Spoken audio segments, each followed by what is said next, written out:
Salam untuk kita semuanya. Kita bersyukur buat anugerah Tuhan hari ini kembali kita boleh bersekutu dengan Tuhan. Kita boleh memuji menyembah Tuhan karena kita tahu hanya doa, pujian dan penyembahan kepada Tuhan itulah yang Tuhan suka.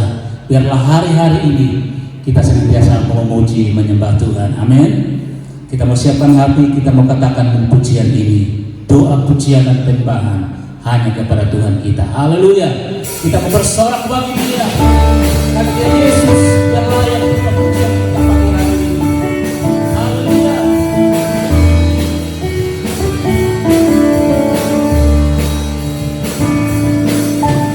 Doa, pujian, penyembahan bagi Yesus. Pedang Roh ada di tanganku. Ku berlakukan pembalasan atas musuh.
kami percaya Tuhan saat kami memuji menyembah Engkau, kuasa-Mu tercurah bagi kami.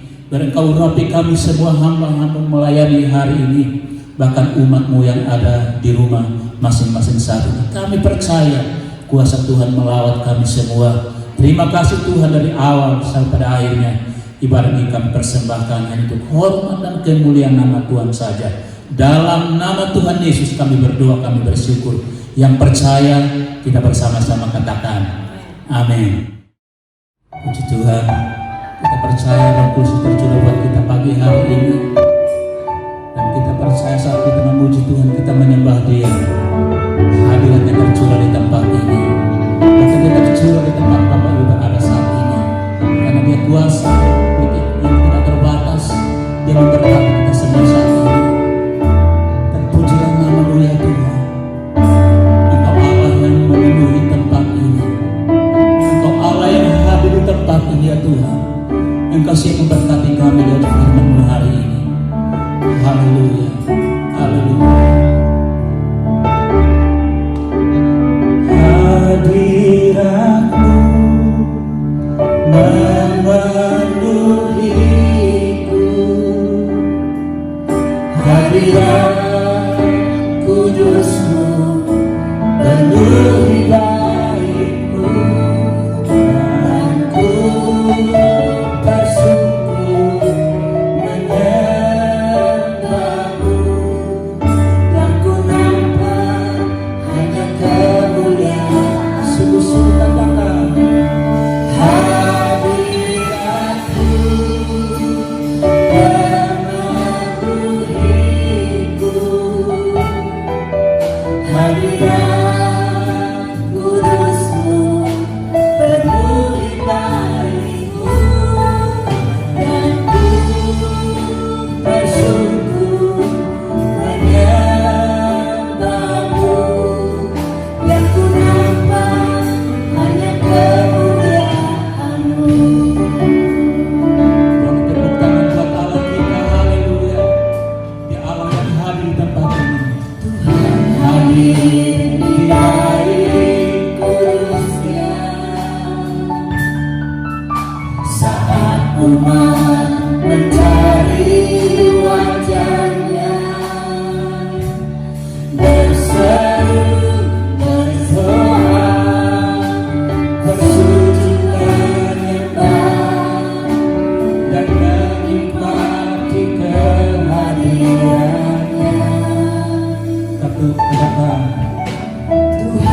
kami diubahkan ya Tuhan.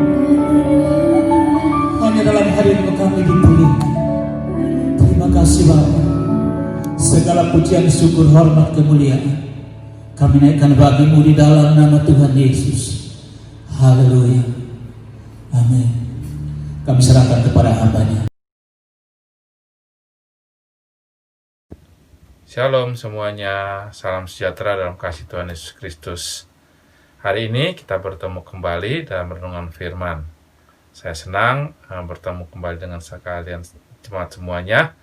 Dan hari ini saya ingin bersama-sama mengajak kita belajar dari kitab Injil Lukas, pasal yang ke-17, ayat 11 sampai dengan ayat ke-19.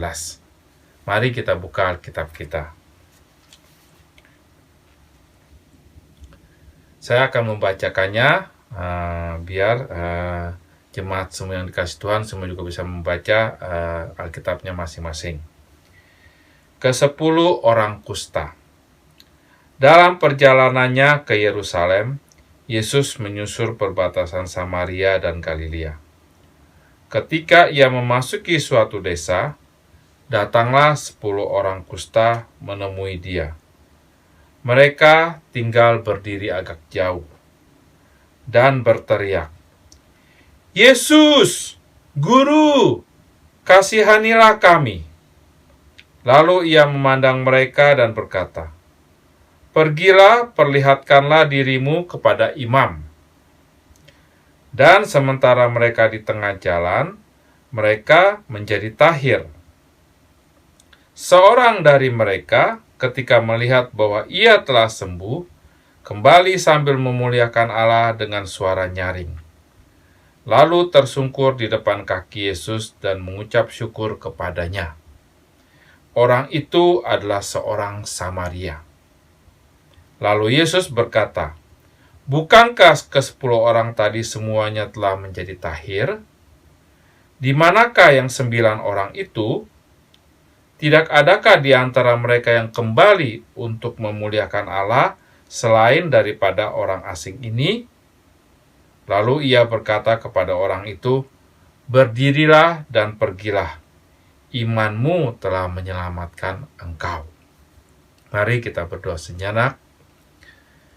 Bapa di surga, terima kasih kesempatan kami boleh sekali lagi membaca, merenungkan firman-Mu. Biarlah Engkau berbicara kepada setiap kami, melalui Roh Kudus-Mu dalam hati dan pikiran kami. Bukan kuat kuasa manusia, tapi kuat kuasa dari tempat yang maha tinggi, pekerjaan Roh Ilahi yang boleh bekerja saat ini.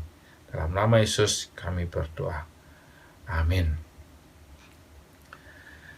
Nah, kita baru saja membaca bagaimana Yesus menyembuhkan 10 orang sakit kusta. Sakit kusta mungkin bagi kita yang hidup pada zaman ini itu tidak menggambarkan apapun.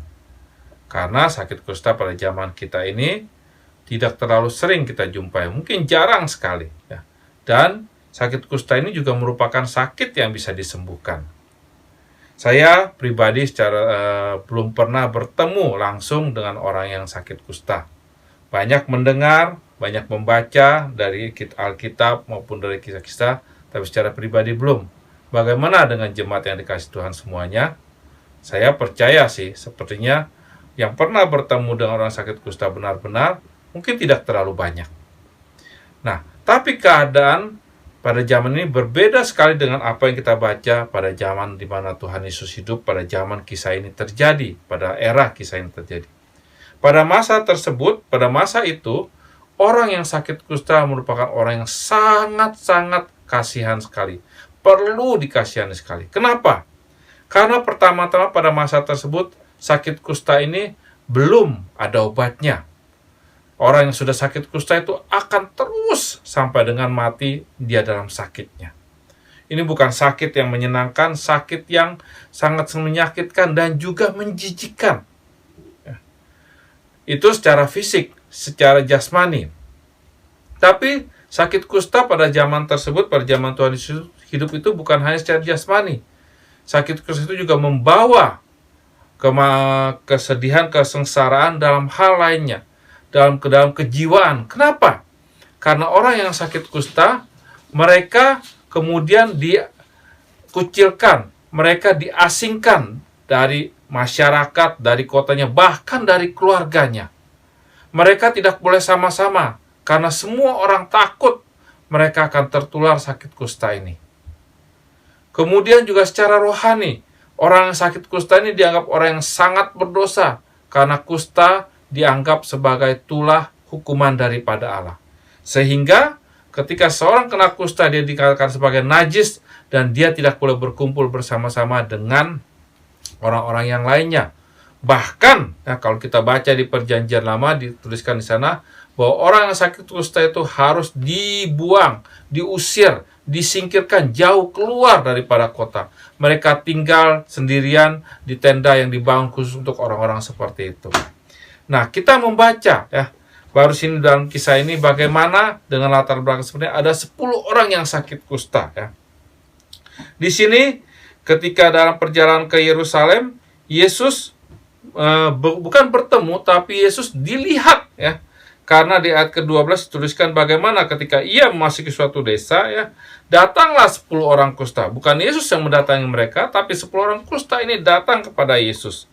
Mereka datang menemui Yesus, tapi menarik sekali dituliskan mereka tinggal berdiri agak jauh. Kenapa mereka tinggal berdiri agak jauh?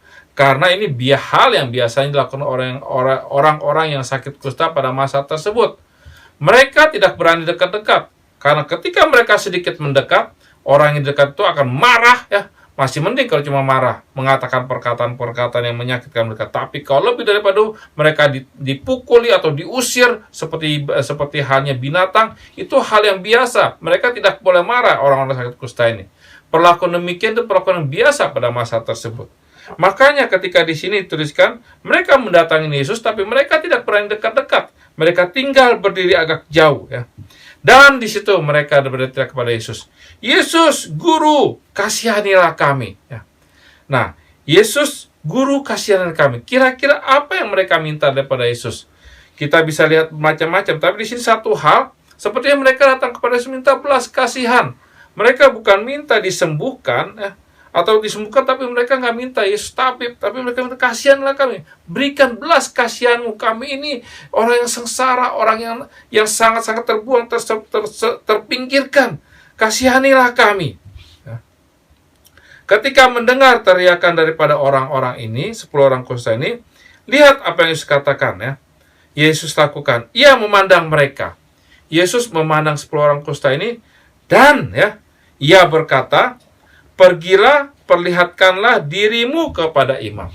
Nah, di sini jadi kita melihat Yesus ketika melihat 10 orang sakit kusta ini, Yesus tahu mereka sakit kusta. Yesus tahu mereka ini rupanya mereka minta untuk dibelas kasihani, dan dalam belas kasihan dan melihat ke dalam mereka ingin menjadi sembuh. Tapi yang Yesus lakukan, Yesus tidak datang kepada mereka untuk mendoakan, menjamah mereka, mendoakan untuk menjadi sembuh.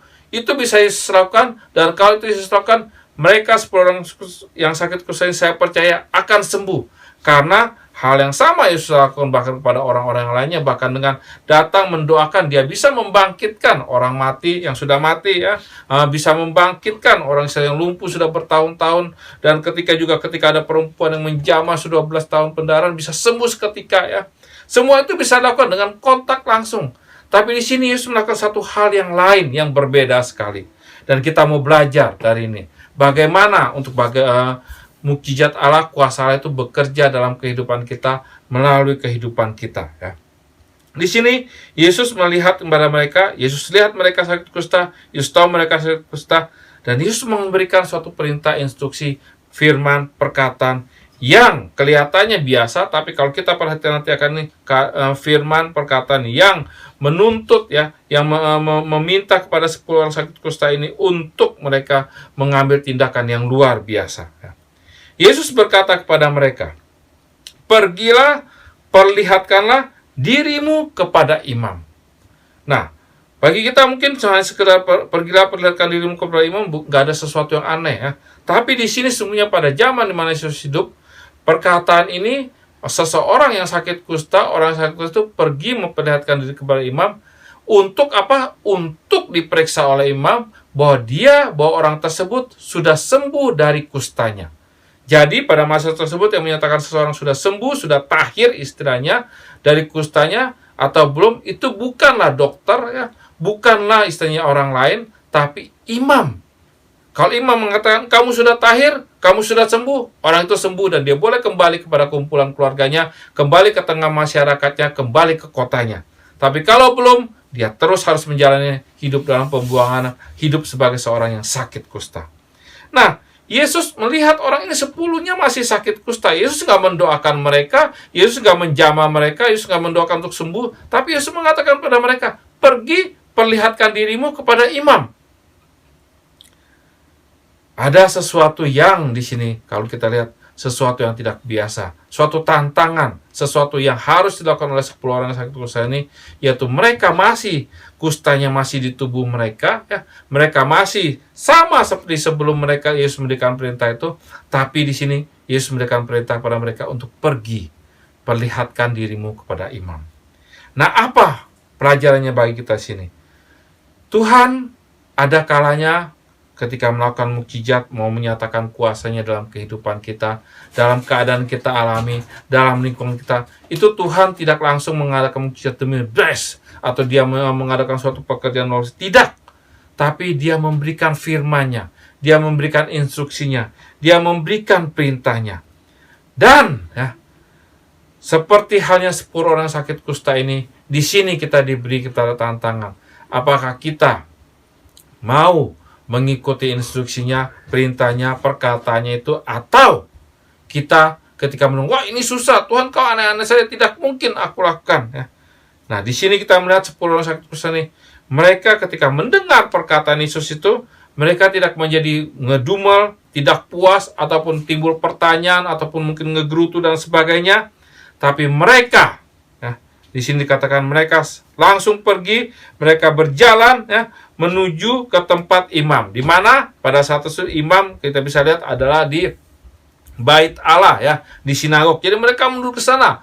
Nah, dalam perjalanan mereka ini sudah pasti bukan perjalanan yang gampang ya. Karena banyak orang-orang mungkin akan mencibirkan mereka, banyak orang mungkin memarahi mereka, mengatai mereka, ngapain datang ke tengah-tengah kumpulan orang-orang itu. Ingat, sinagog atau bait Allah pada masa tersebut biasanya dibangun di tengah-tengah kota ya, di tengah-tengah komunitas, jadi bukan di pinggiran, dan ini suatu tantangan bagi mereka. Tapi mereka berjalan terus sampai sejauh mana kita tidak tahu di sini ya. Tapi di sini jelas dituliskan sementara mereka di tengah jalan. Jadi mereka dalam perjalanan kepada imam itu, kepada bait Allah itu, kepada sinagog itu, dituliskan ya, mereka menjadi tahir. Mereka menjadi sembuh. Ya. Mereka sembuh total dari kustanya. Nah, di sini mukjizat terjadi bagi ke-10 orang kusta ini terhadap 10 orang kusta ini. Mereka sembuh total dari kustanya, tapi mereka sembuh ini karena kuasa Allah yang bekerja, mukjizat Allah yang dinyatakan. Mukjizat Allah yang terjadi saat bagi mereka ini adalah mukjizat yang kalau kita lihat ya, kuasa Allah itu tidak terbatas. Kuasa Allah itu bisa bekerja. Kuasa Allah itu akan bekerja. Tapi kemudian yang menjadikan itu benar-benar nyata bekerja, menjadikan itu terjadi bekerja adalah 10 orang kusta ini. Mereka mengambil tindakan, mereka mengambil langkah, mereka mengambil suatu sikap taat, suatu sikap menuruti, suatu sikap patuh kepada firman perkataan daripada Yesus. Dan mereka taat, mereka turuti, mereka jalankan itu juga tidak saat mereka langkah pertama mereka menjadi sembuh total, tidak. Tapi ada setelah mereka berjalan tidak terjadi apa-apa seolah-olah. Tapi suatu ketika firman Allah itu kuasanya nyata dan kuasa Allah tergenapi, firman Allah itu tergenapi. Dalam kehidupan kita juga demikian. Tuhan kuasanya tidak terbatas. Firman-Nya, perkataan itu mengandung kuasa yang luar biasa. Dia berikan kepada kita, dia nyatakan. Nah, apakah kita mau taat atau tidak, itu adalah bagian kita. Itu adalah pilihan kita. Sering ketika kita memilih untuk taat, sering ketika kita memilih untuk patuh, sering kita memilih untuk menjalankan, melakukan firman itu, pertama-tama belum terjadi apa-apa, tidak terjadi apa-apa. Ya. Di situ tantangan kita. Apakah kita mau percaya terus melakukannya, percaya terus kepada firman itu dan menjalankannya, Atau kita menjadi berhenti, Tuhan ngomongnya aja, buktinya mana firman-Nya nggak ada, buktinya kuasanya nggak terjadi. Engkau nyatakan gini-gini tapi aku lakukan, tidak terjadi apa-apa ya Tuhan. Kalau kita berhenti di sana, kuasa firman Tuhan tidak bisa terjadi dan kita tidak akan mengalami mukjizat apa-apa. 10 orang kusta ini juga, kalau mereka 1, 2, 3, 4 langkah, mereka masih dalam kustanya, mereka tidak terjadi apa-apa, mereka berhenti, mereka tidak akan sembuh ya. Tapi mereka terus berjalan, mereka terus melakukan apa yang Tuhan Yesus perintahkan, dan kuasa Allah terjadi, firman Allah tergenapi, mereka menjadi sembuh. Pelajaran bagi kita semua, firman Allah, perkataan itu kuasa luar biasa. Tapi sering kuasanya itu bisa tergenapi atau tidak, apakah kita mau taat dan terus melakukannya, melangkahinya sampai itu terjadi. Mari ya, kita boleh mendengar, mendapatkan firman Tuhan, percaya kepadanya, dan lakukan sampai dengan itu kuasa itu tergenapi, supaya itu terjadi dalam kehidupan kita semua. Kita boleh tundukkan kepala kita sama-sama. Kita mau berdoa untuk firman Tuhan ini. Bapa di surga, kami bersyukur untuk siang hari ini, untuk firman-Mu. Terima kasih telah mengajarkan melalui apa yang Yesus lakukan terhadap 10 orang sakit kusta ini. Firman diberikan, perkataan diberikan, tapi apakah tergenapi, kesembuhan terjadi atau tidak, tahir terjadi atau tidak, adalah 10 orang kusta yang mereka mau berjalan, mau melangkah, melakukan sesuai dengan firman itu atau tidak. Ingatkan kepada kami semua juga bahwa firman-firman-Mu punya kuasa, dan itu punya kuasa dalam kehidupan kami. Mukjizat terjadi, ya, tapi ajar kami, mampukan kami juga untuk boleh percaya, untuk kami boleh taat, dan untuk kami melakukannya, melangkahinya, sehingga sampai dengan kuasa-Mu tergenapi, firman-Mu terlaksana, terjadi dalam kehidupan kami. Terima kasih untuk kesempatan ini. Roh Kudus meteraikan dalam kehidupan setiap jemaat-Mu, dan biarlah kami semua juga boleh terus hidup di dalam percaya, hidup dalam pimpinan daripada firman-Mu. Biarlah pada saat ini setiap jemaat Tuhan boleh menerima berkat daripada Allah Bapa, kasih dalam Tuhan Yesus Kristus, dan persekutuan Roh Kudus dari sekarang sampai selama-lamanya. Tuhan memberkati kita semuanya. Shalom. Terima kasih semuanya. Tuhan memberkati kita semuanya. Amin. Bapak Ibu, sekali lagi saya himbau jangan lupa untuk tetap saksikan ibadah online di YouTube. GBI Taman Surya 1 akan selalu tampil setiap hari Minggu jam 9 pagi. Jangan lupa untuk subscribe, like, share, dan komentar. Terima kasih.